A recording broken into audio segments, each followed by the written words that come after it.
ఓం శ్రీ గురుభ్యో నమ. ఉచ్చిష్ట మహాగణపతి దేవతాభ్యో నమ. ఆదిశంకరాచార్య దేవతాభ్యో నమ. మాతృభ్యో నమ, పితృభ్యో నమ, సర్వేభ్యో నమ. ఎన్డీఏ మీడియాకి నమస్సుమాంజలు తెలుపుకుంటూ వీక్షకులకి ఉగాది పర్వదిన శుభాకాంక్షలు. ఈ పర్వదినాన మన సాంప్రదాయబద్ధంగా 12 రాసులకి శుభాశుభ ఫలితాలు చెప్పుకోవడం అనేటువంటిది పరిపాటి. తర్వాత సింహరాశి. ఈ సింహరాశిలో మఘానక్షత్రం, పుబ్బా నక్షత్రం అంటే పూర్వ పాల్గొని 4 పాదాలు, మఘ 4 పాదాలు, తర్వాత ఉత్తర. ఈ రాశి వాళ్ళకి ఆదాయం 5, వ్యయం 5, రాజపూజ్యం 7, అవమానం 7 ఉంటుంది. అంటే రవి 13 ఏప్రిల్ నుంచి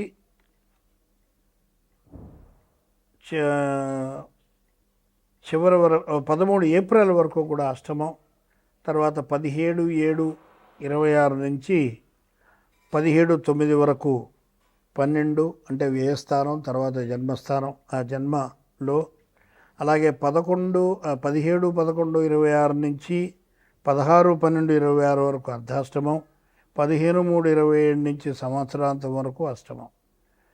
అలాగే కుజుడు అష్టమం, తర్వాత అర్ధాష్టమం, జన్మం సంచారం.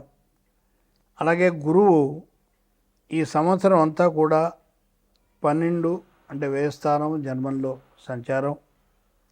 శని అంతా కూడా అష్టమంలో సంచారం. కేతువు సప్తమ సంచారం. సో ఇక ఈ స్త్రీ పురుషాదులకి మనం చూసుకున్నట్టయితే పోరాటంగానూ కొంచెం నరకప్రాయంగానూ జీవితం కనిపిస్తుంది మీకు. ఎందుకనంటే చంద్రాత్ 11ంట గురువు ఉండడం, ద్వితీయ పంచమ అష్టమాధిపతి అయినటువంటి గురువు 11ంట ఉండడం, 11ంట ఉండడం. అలాగే వీరికి మానసిక శారీరక అస్వస్థత, కంటి సమస్యలు, తర్వాత మందత్వం, తర్వాత నిరుత్సాహం ఇవి కలుగుతాయి. అవమానం, అపనిందలు, రావలసినటువంటి సొమ్ము రాకపోవడం, ఎంత మంచిగా ఉన్నా కూడా ఏదో ఒక మన మీద అపవాదు రావడం, ఊహించినటువంటి సంఘటనలు ఎదుర్కోవాల్సి రావడం, సంఘంలో కొంత ఇబ్బంది ఏర్పడడం, తర్వాత ఈ విధమైనటువంటి కష్టాలు జరుగుతూ చివరికి మీకు కొంత ఆదాయం ఏర్పడుతుంది. అలాగే కళత్రం, సంతానం వల్ల మీకు బాధలు, ధన వ్యయం, ప్రయాణాల్లో ధన నష్టం, క్షోరభయం ఇవి సూచిస్తున్నాయి. అలాగే నేత్ర, కంఠ, హృదయ బాధలు అనేటువంటివి కలుగుతాయి. అంటే ముఖ్యంగా ఆరోగ్యం. ఎందుకంటే రాశిలోనే కేతు ఉండడం కొంత, అలాగే సప్తమంలో బుధ, కుజ, రాహువులు ఉండడం, ఈ సమసప్తక దృష్టి వల్ల ఈ యొక్క కంఠానికి, హృదయానికి ఇబ్బంది నేత్రానికి కూడా మీకు ఇబ్బందులు ఏర్పడతాయి. అలాగే సమయస్ఫూర్తితో మీరు జాగ్రత్తగా మెలగవలసి ఉంటుంది. మీరు ఒక్కొక్కసారి ఊహించనటువంటి అద్భుతమైన సంఘటనలు కూడా జరుగుతాయి. ఎందుకంటే దైవ బలం మనం పెంచుకోవాలి ఇక్కడ. అది నేను చెప్పడం ఉద్దేశం ఏమిటంటే ఇవన్నీ నెగిటివ్ అని మనం బాధపడుతూ ఉండకూడదు. ఎప్పుడూ కూడా దేవుణ్ణి వదిలిపెట్టకూడదు. ప్రతిరోజు దేవాలయం వెళ్ళడమే, పొద్దున సాయంత్రం. ఇది మనం ఒక నియమం కింద పెట్టుకుంటే డెఫినెట్గా మనకి డివైన్ హెల్ప్ వస్తుంది. అలాగే కేంద్ర రాష్ట్ర ప్రభుత్వాల్లో పనిచేసేటువంటి వాళ్ళకి సుదూర ప్రాంతాల్లో బదిలీ అవుతుంది. అలాగే కొంతమంది సస్పెండ్ కూడా అయ్యేటువంటి అవకాశాలు ఉంటాయి. కాబట్టి తస్మాత్ జాగ్రత్త. అలాగే రాజకీయ నాయకులకి కొంచెం గడ్డు కాలం అని చెప్పాలి.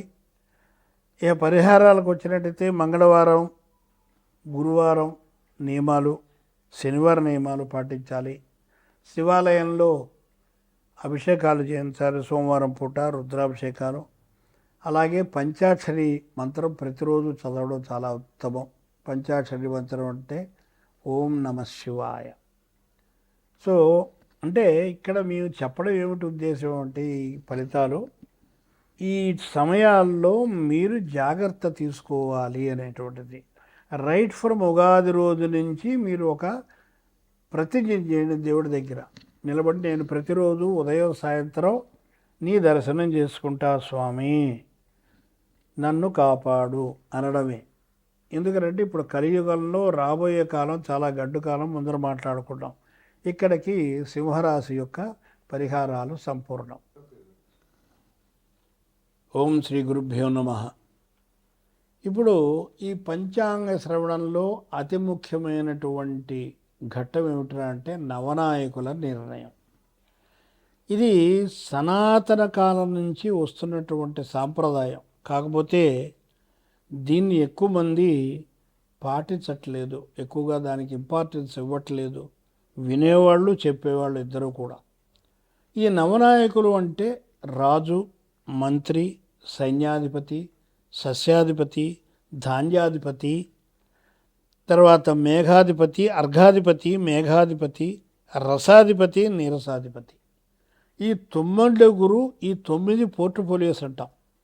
మనకు రాజుగారు ఏదైతే మంత్రివర్గం ఉంటుందో అదేవిధంగా గ్రహరాజు అయినటువంటి రవికి వీళ్ళ యొక్క ఈ యొక్క ఏర్పాటు మన వాళ్ళు ఋషులు ఏర్పాటు చేశారు. అంటే దీన్ని బట్టి ప్రపంచం, దేశం ఒకటే కాదు, ప్రపంచంలో జరిగేటువంటి విషయాలన్నీ కూడా మనం చక్కగా పంటలతో సహా, వ్యవసాయంతో సహా అన్నీ కూడా మనం కూలంకషంగా మనం చెప్పుకునేటువంటి విధానం ఇది. ఇది మనం తెలుసుకోవాల్సినటువంటి బాధ్యత మన అందరి మీద కూడా ఉంది. ఎందుకనంటే ఒక దేశం యొక్క ప్రణాళిక ఏర్పడాలంటే ముందస్తుగా మనకి విపత్తులు ఏం జరుగుతున్నాయి, ఇవన్నీ కూడా కొన్ని మనకి అంచనా వేసుకున్నట్టయితే వాటి గురించి మనకి తెలుస్తుంది. దాన్ని బట్టి గవర్నమెంట్, ప్రభుత్వం వాళ్ళు ఏ విధమైనటువంటి జాగరూకతలు తీసుకోవాలో తీసుకుంటారు. మొట్టమొదటిగా రాజు. ఈ సంవత్సరం గురువు రాజు అయ్యాడు. అంటే మన ప్రధానమంత్రి గారు అనుకుందాం. ఈ ఎప్పుడైతే గురువు అయ్యాడు అంటారో రాజుగారు తలుసుకున్నటువంటి ప్రతి కార్యాన్ని నిర్విఘ్నంగా దానికి చేసి తీరుతాడు.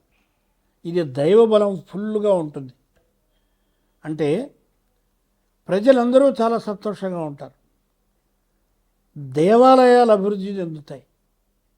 అందులో పురోహితులు ఇంప్రూవ్ అవుతారు. జనాలందరూ దాని మీద ఆధారపడినటువంటి ప్రతి వ్యక్తికి ఉపాధి దొరుకుతుంది. అలాగే మంచి వర్షాలు కురుస్తాయి. తర్వాత దేవాలయాలే కాకుండా గురువులకు సంబంధించినటువంటి మఠాలు కూడా ఎక్కువ పెరుగుతాయి. మతం పెరుగుతుంది. అంటే హిందూ మతం యొక్క ప్రచారం పెరుగుతుంది. సనాతన ధర్మము ఒక తారాస్థాయిలోకి వస్తుంది. ఇది తథ్యం. ఇది ఈ సంవత్సరం గురువు రాజుగా సూచిస్తున్నాడు. దాని తర్వాత మంత్రి కుజుడు. దండం దశగుణం భవేత్, అది లేకనే మనందరం పేటరేగిపోతున్నాం. బెత్తం పట్టుకుని చిన్నప్పుడు మా మేస్టారు కొట్టేవాడు. ఇప్పుడు అది బెత్తం అనే మాట దూరం, ఏమన్నా అన్నా కూడా వాడి మీద కేసు పెడుతున్నారు. అలాంటి దుస్థితి అయిపోయింది. ఇక్కడ ఎప్పుడైతే మంత్రి కుజుడవుతాడో కరెక్ట్ పోర్ట్ఫోలియో. సార్ గురువుగారు రాజుగారికి సలహా ఇస్తాడు. అయ్యా వీళ్ళు పేటరేగిపోతున్నాను, మనకు సరిహద్దుల్లో చాలా ఇబ్బంది చేకూరుస్తున్నారు, వీళ్ళని మనం ఏదో విధంగా మనం అని వాడు ఒక ప్లాన్ చెప్తాడు. ఆ ప్లాన్ ఓకే అని చెప్పేస్తాడు రాజుగారు. అప్పుడు ఆటోమేటిక్గా శత్రువులు తోక ముడుస్తారు. అయితే ఇక్కడ మనకి అంతర్లీనంగా ఆలోచించే వీడికి యుద్ధం అంటే మహా ఇష్టం కుజుడికి. కాబట్టి యుద్ధ వాతావరణం ఏర్పడుతుంది, కానీ దానివల్ల భయం లేదు. ఇప్పుడు వచ్చినటువంటి భోగడతాలు సిలిండర్ దొరకదంట, అది దొరకదంట, ఇవన్నీ ఉట్టి కట్టు కథలు, ఫాల్స్ మీడియా చెప్పేది. తర్వాత సైన్యాధిపతి చంద్రుడు. సైన్యాధిపతి చంద్రుడు అవ్వడం మూలంగా కొంత చంద్రుడి యొక్క ప్రభావం సైన్యం మీద, అంటే సైన్యాధ్యక్షుడి మీద, సైన్యాధిపతి మీద ఉంటుంది. కాబట్టి మంచి మేధస్సుతోటి పనిచేస్తాడు. అంటే దేశాన్ని ఎలా రక్షించాలి అనేటువంటి ఆ దృక్కోణం వాళ్ళకి తోస్తుంది. అలాగే ఇక్కడ ఈ సంవత్సరం వానలు బ్రహ్మాండంగా కురుస్తాయి, విస్తారంగా కురుస్తాయి. తెలుగు రాష్ట్రాల్లో, దేశం మొత్తం మీద కూడా నార్మల్ టు అబౌవ్ నార్మల్. ఇక్కడ అబౌవ్ నార్మల్ అన్నప్పుడు కొన్ని తీర ప్రాంతాల్లో వరదలు వచ్చి పంట దెబ్బ కొట్టేటువంటి అవకాశం కూడా కనబడుతోంది. తదు జాగ్రత్త ముందరగానే అందరూ తీసుకోవాలి. తర్వాత ధాన్యాధిపతి. ధాన్యాధిపతి బుధుడు.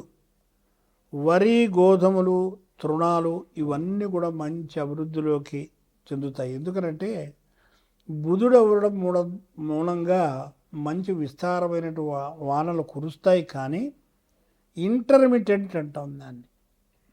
అంటే మనకు కావలసిన మటుకు కంపల్సరీ కురుస్తాయి, అది చాలు మనకి వ్యవసాయానికి. సో ఈ విధంగా బుధుడు మనకి ఈ అన్ని విధాలైనటువంటి ధాన్యాలని ఉత్పత్తి చేసేటువంటి అవకాశం మనకి కలుగుతోంది అని సూచిస్తున్నాడు. అలాగే అర్ఘాధిపతి చంద్రుడు. జొన్నలు, ఎరువులు, రాగులు వీటి యొక్క ధరలు విపరీతంగా పెరుగుతాయి. ఎందుకంటే డిమాండ్ పెరుగుతుంది, సప్లై కూడా అంతంత మాత్రంగా ఉంటుంది, కాబట్టి డిమాండ్ పెరుగుతుంది. అలాగే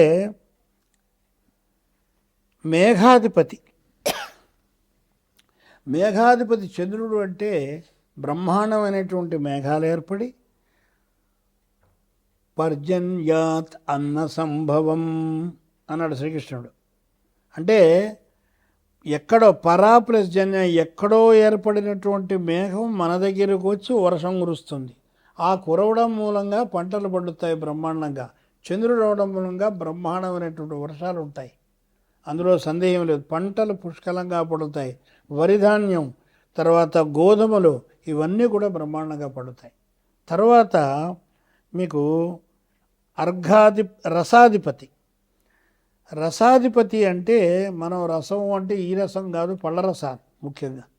ఇవన్నీ కూడా మంచి ఉత్పత్తి, అంటే వాటి యొక్క డిమాండ్ కూడా పెరుగుతుంది. ఎందుకంటే ప్రతివాడు ఇవాళ రేపు మీడియా పుణ్యం అని ఏది మంచి ఏది చెడు అనేటువంటి జ్ఞానాన్ని పల్లెటూళ్ళల్లో కూడా వెళ్ళి వాళ్ళు జ్ఞానవంతులయ్యి, అరే మనం పళ్ళు తింటే చాలరా, ఈ చెత్త అంతా మనం బయటపోయి తింటున్నాం, దీనివల్ల మనకి డేంజరు అనేటువంటి జ్ఞానం ఈ మీడియా కలగజేస్తుంది.